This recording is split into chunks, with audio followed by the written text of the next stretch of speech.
पूर्णा येथील छत्रपती शिवाजी महाराज पुतळा परिसरातील मुख्य वाहतूक मार्ग मध्यभागी नळ फुटून पाण्याचा विसर्ग.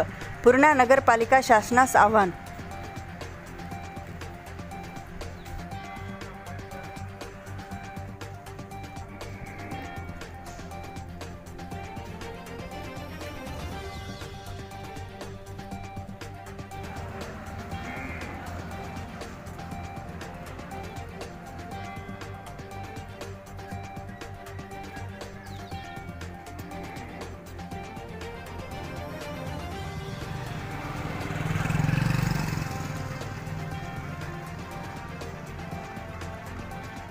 छत्रपती शिवाजी महाराज चौक येथे गेल्या 1 वर्षापासून पाण्याचा असा दुरुपयोग होतो आहे. इथं पाईपलाईन फुटलेली आहे.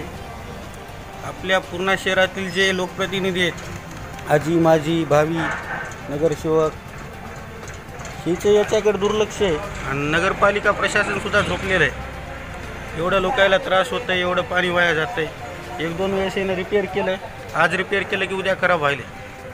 प्रशासनाला विनंती आहे की याच्यामध्ये काहीतरी तात्काळ याची दुरुस्ती करावी, नाहीतर पूर्णा नगरपालिकेत आंदोलन करण्यात येईल शिवसेनेच्या माध्यमातून.